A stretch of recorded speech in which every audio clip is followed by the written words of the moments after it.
Students students this is chapter 3 of class 7। ठीक है ना, क्लास 7 का चैप्टर 3 है और सिविक्स हम लोग पढ़ रहे हैं, है ना। सोशल एंड पॉलिटिकल लाइफ आपकी बुक का नाम है, सोशल एंड पॉलिटिकल लाइफ, जिसको हम सिविक्स भी बोलते हैं। बहुत सारे बच्चे कंफ्यूज थे कि सर सिविक्स है कि सोशल एंड पॉलिटिकल लाइफ है, तो सिविक्स भी कहते हैं और सोशल एंड पॉलिटिकल लाइफ भी बोलते हैं, ठीक है ना। So don't confuse about it, okay. And in chapter 3 how the state government work, हमारी जो स्टेट गवर्नमेंट है वो कैसे काम करती है। स्टेट गवर्नमेंट का मतलब आप समझ रहे हैं, जैसे उत्तर प्रदेश में योगी गवर्नमेंट आप नाम दे देते, चीफ मिनिस्टर के नाम पर ही आप नाम दे देते हैं। मध्य प्रदेश में आप कह देते हैं कि शिवराज गवर्नमेंट है। बाकी ऐसा कहना गलत है, शिवराज गवर्नमेंट नहीं होती है ना, और ना ही योगी गवर्नमेंट होती है।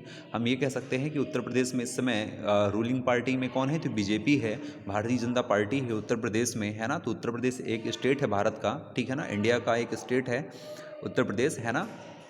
और उस स्टेट में गवर्नमेंट में इस समय रूलिंग पार्टी में है आपकी बीजेपी। सेम कंडीशन आपको हम एमपी की बात बताएं, मध्य प्रदेश में, तो मध्य प्रदेश भी एक स्टेट है, जो स्टेट ऑफ इंडिया, है ना। एंड आप कह सकते हैं कि इस स्टेट में भी जो गवर्नमेंट रूलिंग पार्टी है, तो रूलिंग पार्टी में इस समय बीजेपी, भारतीय जनता पार्टी, यहाँ पर भी है। तो बहुत सारी पार्टीज होती हैं और इलेक्शन के दौरान आप लोग क्या करते हैं, आपके जो भी पेरेंट्स होते हैं, या कह सकते हैं आपकी जो 18 ईयर्स है ना, 18 ईयर्स की एज को टच कर लेते हैं, या कह सकते हैं कि 18 ईयर्स में हो जाते हैं, या 18 ईयर्स के बाद जितने भी लोग होते हैं वो सब वोट डाल सकते हैं। हमने फर्स्ट चैप्टर में समझा था कि वो वोट डाल सकते हैं, उनके पास वोटिंग का राइट आ जाता है। और आपसे अगर कोई एग्ज़ाम में कोई पूछे, या डायरेक्टली कोई अमूमन पूछ ले आपसे कि क्या आपको एक पॉलिटिकल राइट आपको मिला हुआ है, आप इस देश के सिटीजन हैं, क्या आपको पॉलिटिकल राइट मिला हुआ है, तो बिल्कुल आपको एक पॉलिटिकल राइट मिलता है। आप भी अपनी गवर्नमेंट को बनाने में आपका सबसे इंपॉर्टेंट रोल होता है। क्यों? क्योंकि आपके पास वोटिंग का राइट है ना, राइट टू वोट, यानी you are having right to vote. तो याद रखिए, we are having right to vote. अभी हालांकि आप लोग क्लास 7th में हैं, तो आप लोगों के पास राइट का, वोटिंग का राइट नहीं है, बट जैसे ही आप 18 ईयर्स में आएंगे तो आपको, है ना, वोट का राइट आपको मिल जाएगा, ठीक है। तो उस दिन आप लोग वोट दे सकते हैं जब आप लोग 18 ईयर्स के हो जाएंगे, ठीक है। तो ये रही एक कॉमन सी बात। अब बात मैंने यहाँ पर कर दिया है रूलिंग पार्टी की, तो अब आपके दिमाग में आ रहा होगा रूलिंग पार्टी किसे कहते हैं। तो रूलिंग पार्टी का मतलब हम इसे कह सकते हैं कि जैसे जब इलेक्शन होता है, चुनाव होता है, तो जब चुनाव होता है तो एक स्टेट में जब चुनाव होगा तो उस स्टेट में कौन बनेगा, जो इसका हेड होगा। जो इसका अगर हेड की बात करें, अगर हम इसके सुपर हेड की बात करें, हम इसके मेन हेड की बात करें, तो वो तो गवर्नर होता है, ठीक है ना। क्या होता है, गवर्नर यानी राज्यपाल। लेकिन आपको पता है कि गवर्नर का विशेष रोल स्टेट में होता नहीं है, केवल ये पद होता है बस, ठीक है ना। हेड ऑफ द स्टेट कह सकते हैं इनको, कि स्टेट के हेड में गवर्नर का नाम आता है। लेकिन अगर हम वर्किंग हेड की बात करें, यानी वर्किंग हेड की मतलब काम करने में अगर मुख्य स्थान किसका है, तो चीफ मिनिस्टर का होता है। किसका होता है, चीफ मिनिस्टर का होता है। और इसी के हाथ में लगभग पूरी पावर इसलिए आ जाती है। हालांकि देखिए, पावर के दौर पे देखा जाए तो गवर्नर है, ठीक है ना। पद सबसे बड़ा, स्टेट में सबसे बड़ा अगर पद की बात करें, पोस्ट की बात करें, तो गवर्नर है, राज्यपाल है, ठीक है। लेकिन वर्किंग हेड की बात करें, अगर हम काम करने वाले व्यक्ति की बात करें, है ना, तो उसमें आते हैं हमारे चीफ मिनिस्टर का नाम आता है। क्यों? क्योंकि यही सभी मिनिस्टर्स का हेड होता है, जितने भी मिनिस्टर्स होते हैं उनका हेड होता है चीफ मिनिस्टर। अब आपके दिमाग में ये आ रहा होगा कि चीफ मिनिस्टर बनते कैसे हैं, तो आप अमूमन सुनते होंगे कि इलेक्शन होता है। क्या होता है, इलेक्शन। इलेक्शन का मतलब होता है चुनाव होता है। चुनाव में होता क्या है, अब थोड़ा सा आप समझ लीजिए, वही सब चीज़ें आपको इस चैप्टर में पढ़नी है, तो थोड़ा सा आपको बड़े आराम से समझ में आ जाएगा। देखिए, इलेक्शन जब होता है, बड़े ध्यान से समझिएगा, ठीक है। जब इलेक्शन होता है तो आपके स्टेट में तो चीफ मिनिस्टर आते नहीं हैं, है ना। आपको तो पता नहीं चलता कि मैं अपने चीफ मिनिस्टर को चुन रहा हूँ। आप किसको चुनते हैं, आप किसको चुनते हैं, आप एमएलए को चुनते हैं। किसको चुनते हैं, एमएलए को चुनते हैं। एमएलए यानी member of legislative assembly, member of legislative assembly. इसी को हम लोग विधायक बोलते हैं। हिंदी में आप लोग क्या बोलते हैं इनको भैया, विधायक बोलते हैं। याद रखिएगा, विधायक सभी लोगों ने सुना होगा, विधायक किन्हें कहते हैं। तो विधायक को हम लोग एमएलए बोलते हैं। क्या बोलते हैं, एमएलए बोलते हैं। और एमएलए का फुल फॉर्म क्या है, मेंबर ऑफ लेजिस्लेटिव असेंबली, ठीक है ना। लेजिस्लेटिव असेंबली के मेंबर होते हैं। एक लेजिस्लेटिव असेंबली होती है, एक भवन होता है, एक असेंबली होती है, उसी असेंबली के मेंबर होते हैं, इसलिए इनको एमएलए कहा जाता है, ठीक है। अब लेजिस्लेटिव असेंबली क्या होती है वो मैं आपको बाद में बताऊंगा। पहले आप ये समझ लीजिए कि इलेक्शन कैसे होता है। अब आप ये समझिए कि जो हमारा एक कह सकते हैं कि इलेक्शन कमेटी होती है, जो हमारी इलेक्शन कमेटी होती है, चुनाव आयोग होता है, जो हमारा कमीशन होता है, इलेक्शन कमीशन होता है, वो क्या कर देता है, एक स्टेट को, जैसे हमारा एक मान लीजिए यूपी है, ठीक है, तो एक स्टेट को कई पार्ट्स में डिवाइड करता है, कई पार्ट्स में डिवाइड करता है। आपने देखा होगा कई डिस्ट्रिक्ट भी होते हैं, first district, second district, third district, fourth district, 5 district, है ना, 6 डिस्ट्रिक्ट। तो हर डिस्ट्रिक्ट में, एक डिस्ट्रिक्ट में भी, अब जैसे ये डिस्ट्रिक्ट हो गए, अब एक डिस्ट्रिक्ट के अंदर भी, एक डिस्ट्रिक्ट के अंदर भी, यानी ये मान लीजिए एक डिस्ट्रिक्ट है आपका, ये फर्स्ट डिस्ट्रिक्ट था आपका, तो फर्स्ट डिस्ट्रिक्ट को भी कई पार्ट्स में डिवाइड किया जाता है।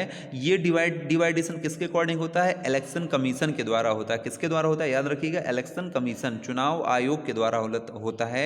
और इलेक्शन कमीशन का काम ये होता है कि वो जनसंख्या के आधार पर, ठीक है ना, जनसंख्या, पॉपुलेशन के आधार पर, जनसंख्या के आधार पर, और वहाँ का जो भी रिसोर्स है, उन दोनों के आधार पर एरिया वाइज पार्टीशन कर देता है। कई सारे एरियाज का पार्टीशन हो जाता है, और हर एरिया से कह देते हैं कि इस एरिया से एक एमएलए होगा, है ना, इस एरिया से एक एमएलए होगा, और फिर इस एरिया से एक एमएलए होगा। जैसे ये हमारा डिस्ट्रिक्ट था, इसको 4 पार्ट में डिवाइड किया गया, तो कहा गया कि एक जो हमारा एमएलए होगा वो यहाँ से होगा, एक एमएलए यहाँ से हो सकता है, एक एमएलए यहाँ से हो सकता है, एक एमएलए यहाँ से हो सकता है। इसका मतलब ये है कि एक डिस्ट्रिक्ट में कितने एमएलए हो रहे हैं, 4 एमएलए हो रहे हैं।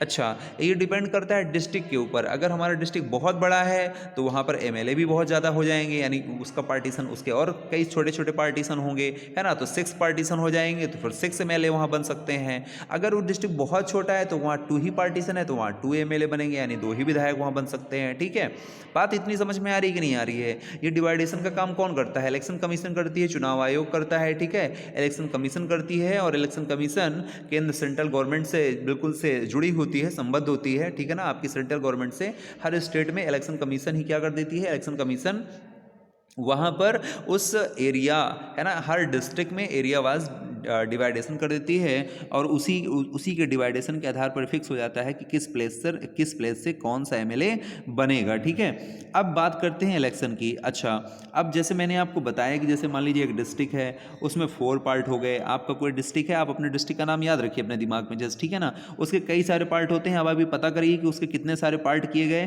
कितने हम वो पार्ट कैसे पता चलेंगे। सीधा सा है, आप अपने डिस्ट्रिक्ट में, आप अपने डिस्ट्रिक्ट का नाम पहले सोचिए कि हमारे डिस्ट्रिक्ट का नाम क्या है। जैसे किसी के डिस्ट्रिक्ट का नाम चित्रकूट है ना, किसी के डिस्ट्रिक्ट का नाम कुछ और हो सकता है। तो आप ये डिसाइड करिए कि हमारे चित्रकूट डिस्ट्रिक्ट में टोटल कितने एमएलए हैं इस समय, है ना, नेट पर डालेंगे तो तुरंत पता चल जाएगा।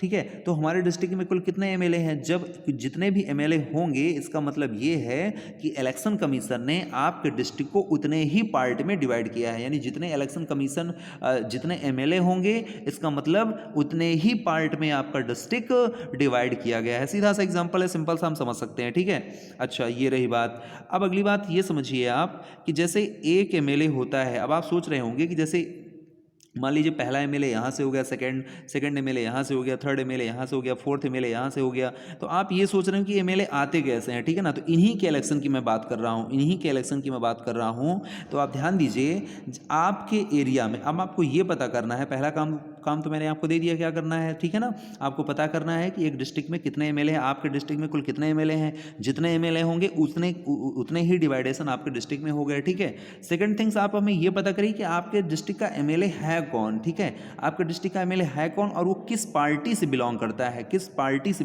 पार्टी का मतलब क्या होता है, पार्टी का मतलब होता है दल। देखिए, बहुत सारे दल होते हैं, पार्टी होती है, जैसे बीजेपी आज एक पार्टी है। ठीक है ना, कांग्रेस पार्टी है, INC Indian national Congress party है ना, क्षेत्रीय पार्टियां। तो जो बीजेपी है, कांग्रेस है, ये नेशनल पार्टी भी है और प्लस क्षेत्रीय पार्टी, दोनों पार्टी भी है। नेशनल पार्टी का मतलब ये है कि नेशनल लेवल पर भी इलेक्शन लड़ती हैं, चुनाव लड़ती हैं। ठीक है ना, और स्टेट लेवल पर भी अपना इलेक्शन लड़ती हैं। तो इसलिए 2 पार्टियां, जो इंडियन नेशनल कांग्रेस की बात करें, भारतीय जनता पार्टी, बीजेपी की बात करें, तो ये दोनों पार्टियां होती हैं। ठीक है, अब आपको इसमें इंपॉर्टेंट ये समझना है कि जैसे अब मैं इन्हीं दोनों पार्टियों का एग्जांपल ले रहा हूं, तो देखिए, जब एक क्षेत्र होता है, आपका जो एरिया होगा, उस उस एरिया का एक ही तो एमएलए होगा, ठीक है ना, उस एरिया का एक एमएलए होगा।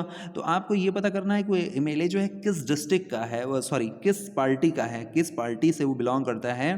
तो अच्छा, वो किस पार्टी से कैसे जीत गया। तो अब जब इलेक्शन होता है, ध्यान दीजिएगा, जब इलेक्शन होगा तो इलेक्शन में कई उम्मीदवार होते हैं, ठीक है ना, कई रिप्रेजेंटेटिव होते हैं। आप कह सकते हैं कि कई रिप्रेजेंटेटिव होंगे। जब कई रिप्रेजेंटेटिव होंगे, रिप्रेजेंटेटिव का मतलब क्या होगा कि जैसे मान लीजिए पहला जो एमएलए है वो बीजेपी का है, दूसरा जो एमएलए है वो कांग्रेस का है, तीसरा एमएलए किसी और पार्टी का है, ठीक है ना, अदर्स का है। तो इस तरह से आप देख रहे हैं ना कि एक ही एरिया के लिए कितने एमएलए खड़े हो रहे हैं। अभी वो एमएलए नहीं है, अभी वो रिप्रेजेंटेटिव है, यानी आपके एक तरह से कह सकते हैं कि उम्मीदवार हैं आप, है ना, ठीक है ना, एक प्रतिनिधि के रूप में अभी सामने आए हैं, है ना, आपको रिप्रेजेंट करने की कोशिश कर रहे हैं, रिप्रेजेंटेटिव बनना चाहते हैं वो, ठीक है। तो कोई भी है, जैसे फर्स्ट है, सेकंड है, थर्ड, तो मैंने बताया कि फर्स्ट वाला किस पार्टी से बिलोंग कर रहा है, बीजेपी से। सेकंड वाला किस पार्टी से बिलोंग कर रहा है, कांग्रेस से बिलोंग कर रहा है। थर्ड पार्टी, जो थर्ड पर्सन है वो किसी और अदर पार्टी से बिलोंग कर रहा है। अब ये तीनों ही चुनाव लड़ेंगे, ठीक है ना। अब जनता क्या करेगी, जनता जब इलेक्शन देने जाएगी, इलेक्ट करेगी, तो जिसको सबसे ज़्यादा वोट मिलेंगे, है ना, जिस पर्सन को सबसे ज़्यादा वोट मिलेंगे वही उस एरिया का क्या बन जाएगा, एमएलए बन जाएगा। बिल्कुल सिंपल सा है। जिस पर्सन को सबसे ज़्यादा लोग वोट करेंगे, है ना, जिसको लोग वोट करेंगे, करने का मतलब अपना, है ना, एक अपना मत जाहिर करेंगे कि हाँ हम इन्हें पसंद करते हैं, इस पर्सन को पसंद करते हैं, जिसका काम पसंद करते होंगे, वो पर्सन जीत जाएगा, ठीक है। तो मान लीजिए इस एरिया से मान लीजिए कांग्रेस के पर्सन को इलेक्ट कर लिया गया, कांग्रेस के पर्सन को पसंद कर लिया गया, तो कौन जीत जाएगा, फिर कांग्रेस का एमएलए जीत जाएगा, ठीक है। और अगर बीजेपी का, अगर भारतीय जनता पार्टी का पर्सन है, ज़्यादातर लोग उसको लाइक कर रहे हैं, तो फिर वो इस प्रकार से उस क्षेत्र का, उस एरिया का एमएलए कौन हो जाएगा, उस एरिया का एमएलए किस पार्टी से बिलोंग करेगा, बीजेपी का। अब आप ये दिमाग में रखिए कि जैसे एक एरिया से एक एमएलए आ गया, वो पार्टी है बीजेपी की, ठीक है ना, एक एमएलए यहाँ से बन गया। ऐसे ही पूरे डिस्ट्रिक्ट में, अब पूरे डिस्ट्रिक्ट में देखा जाएगा कि जैसे पूरे डिस्ट्रिक्ट में 6 पार्ट हैं, 1 2 3 4 5 6, तो अब देखा जाएगा इसमें से टोटल कितने बीजेपी की जीते, तो पता चला कि बीजेपी की 3 ही जीते और 3 किसकी जीत गए, कांग्रेस की जीत गए। तो यानी बराबर हो गए, है ना, इस डिस्ट्रिक्ट में तो क्या हो गया, बराबर हो गए। 3 एमएलए किसके हो गए, बीजेपी के हो गए, 3 एमएलए किसके हो गए, कांग्रेस के हो गए, ठीक है। अब ये तो पहला डिस्ट्रिक्ट हो गया, इसी तरह से दूसरा डिस्ट्रिक्ट होगा, वहाँ से भी चेक किया जाएगा, तीसरा डिस्ट्रिक्ट होगा, वहाँ से भी। इस तरह से टोटल जितने भी डिस्ट्रिक्ट्स होंगे वहाँ, यानी पूरे स्टेट से total number of MLA check किए जाएंगे।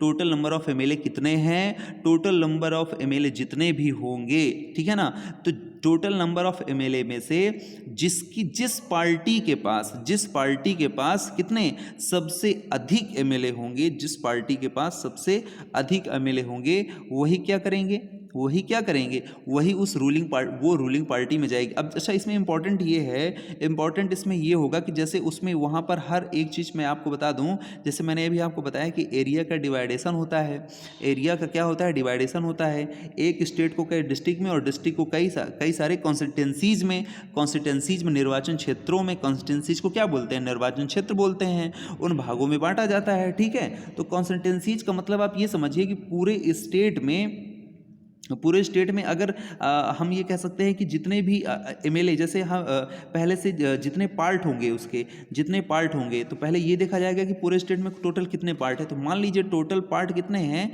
400 हैं। टोटल पार्ट कितने हैं, 400 हैं। ध्यान दीजिएगा, टोटल पार्ट कितने हैं, 400 हैं। अभी हम बता रहे हैं आपको।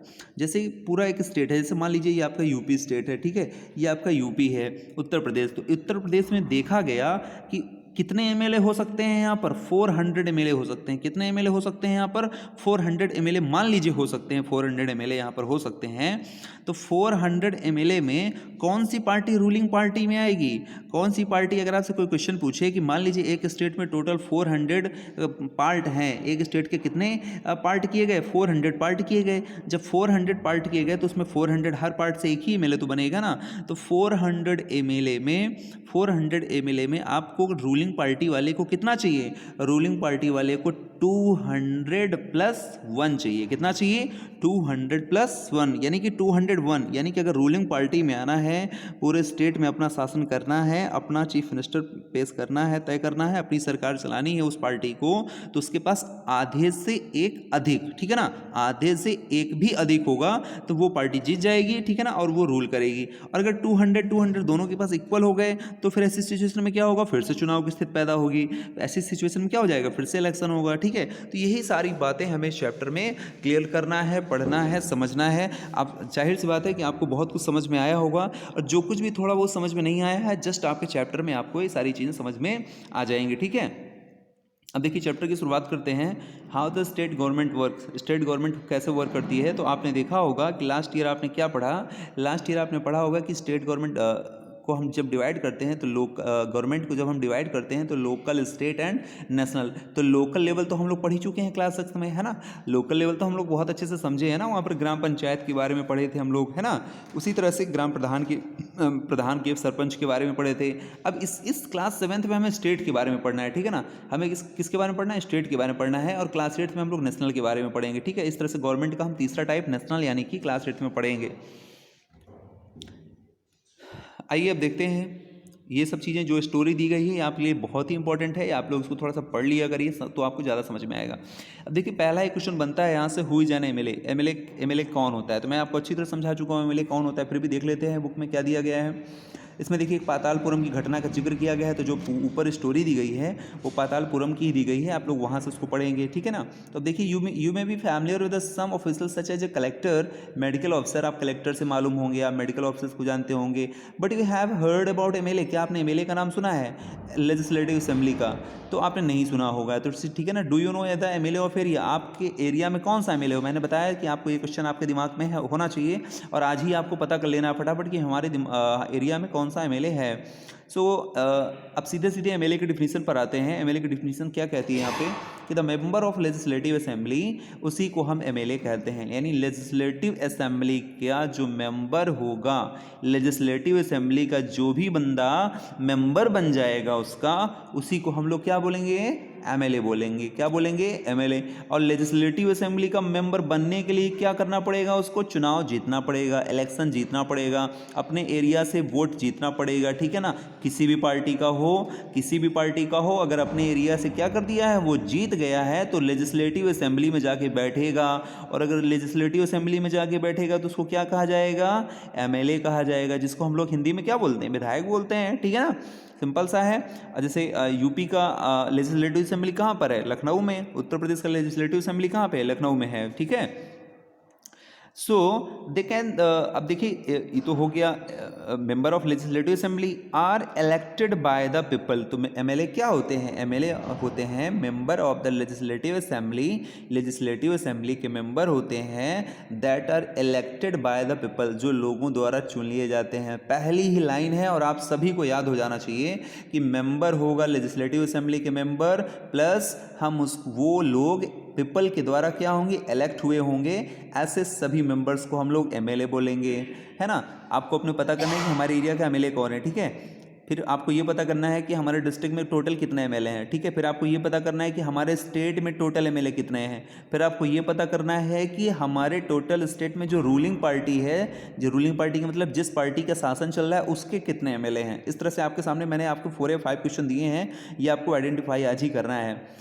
they can become the member of the legislative assembly and also form the government। और यही आप कह सकते हैं कि जो लेजिस्लेटिव असेंबली के मेंबर होते हैं यही गवर्नमेंट बनाते हैं, यही सरकार बनाते हैं। इन्हीं से मिलकर क्या बनती है? गवर्नमेंट। तो आपके दिमाग में क्वेश्चन जो था अभी तक कि गवर्नमेंट क्या होती है, गवर्नमेंट क्या होती है, तो गवर्नमेंट क्या होती है? यही जितने भी एमएलए होते हैं यही मिलकर क्या बनाते हैं? गवर्नमेंट बनाते हैं। अभी हम बताएंगे आगे कैसे किस तरह से गवर्नमेंट बनेगी।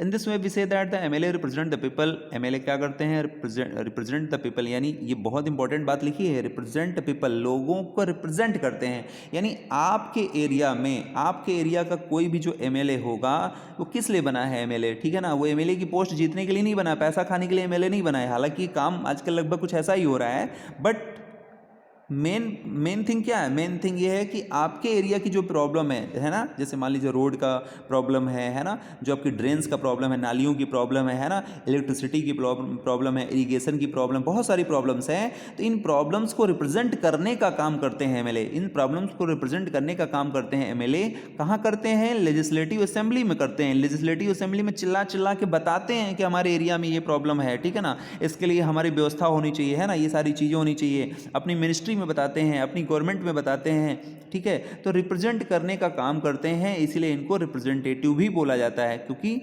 रिप्रेजेंटेटिव का मतलब होता है प्रतिनिधि, ठीक है। हमारे क्षेत्र के प्रतिनिधि होते हैं। हर एरिया के एमएलए जो होते हैं भाई सारे, देखिए जैसे एक स्टेट में, एक डिस्ट्रिक्ट में बहुत सारे लोग होते हैं। अब वो सारे लोग एक ही इंस्टीट्यूशन में जाके लेजिस्लेटिव असेंबली में थोड़ी जाके बैठ जाएंगे, वहाँ जगह है क्या? वहाँ सारे बैठ पाएंगे क्या? सिंपल सी बात है ना। इसका मतलब ये है कि एक एरिया से एक एमएलए को चुन लिया गया, ठीक है, इलेक्ट कर लिया गया, आप लोगों ने चुन लिया। अब वो एमएलए कहाँ बैठ जाएगा? लेजिस्लेटिव असेंबली में बैठ जाएगा, और आपके क्षेत्र की प्रॉब्लम को वो एमएलए सुनेगा और फिर लेजिस्लेटिव असेंबली में बताएगा, साथ ही अपनी गवर्नमेंट में बताएगा, ठीक है। अगर उसकी गवर्नमेंट है, अगर उसी की पार्टी की गवर्नमेंट है, तो फिर अपनी गवर्नमेंट को भी बता सकता है, ठीक है, और बड़े आराम से आपकी प्रॉब्लम सॉल्व हो सकती है, ठीक है। तो अगर आपके एरिया में कोई भी प्रॉब्लम है तो आप अपने एमएलए से जाके बता सकते हैं, उसको कंप्लेन कर सकते हैं कि सर हमारे क्षेत्र में प्रॉब्लम है, हमने आपको चुना है, हमने आपको वोट दिया है, आप हमारे क्षेत्र में क्या करिए? विकास करिए, डेवलपमेंट करिए, ठीक है ना।